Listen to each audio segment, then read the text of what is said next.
Krásný den, vážení přátelé, dnes si budeme vykládat a podíváme se na výrobek, který se jmenuje Pulmosin a samozřejmě spadá, jako všechny výrobky, co jsou tady na stole, do portfolia společnosti Dachtrnona International Limited. Pulmosin už to má v názve, pulmo, pľúca, takže naozaj čistí, regeneruje aj tie najmenšie pľúcne kanáliky, uľahčuje vykašlievanie hlienov, ano? Takže ako keby ich narieďoval a urýchľuje ich vylučovanie.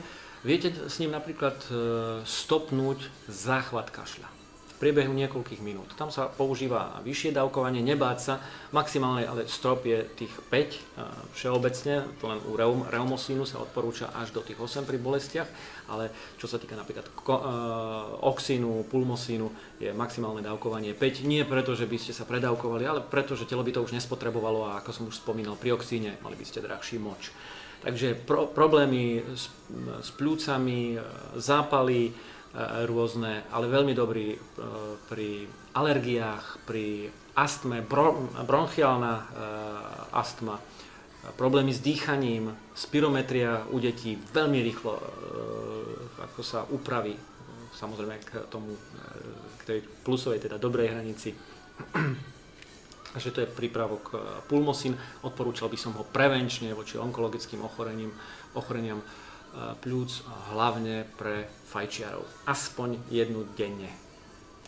Moje osobní zkušenost a zkušenost mých klientů je, že to začíná účinkovat výrazně, kdy pocítí ten klient zlepšení už po 3-4 dnech, což je velmi důležité nejenom u podnikatelů, kteří se nemoci chtějí vrátit do svého podnikání, do práce jako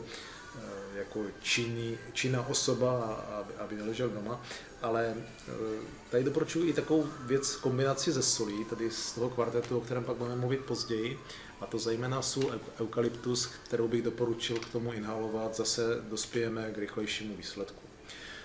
Samozřejmě další informace, pokud vás to bude zajímat, tak se dozvíte na našich webových stránkách, jak na Slovensku, tak v České republice. Případně nám můžete napsat e-mail, podívat se na nás na Facebooku, nebo nám i tam napsat přes Messenger, nebo se dostavit na některou z našich bezplatných přednášek. Mějte se pěkně. Dovidenia.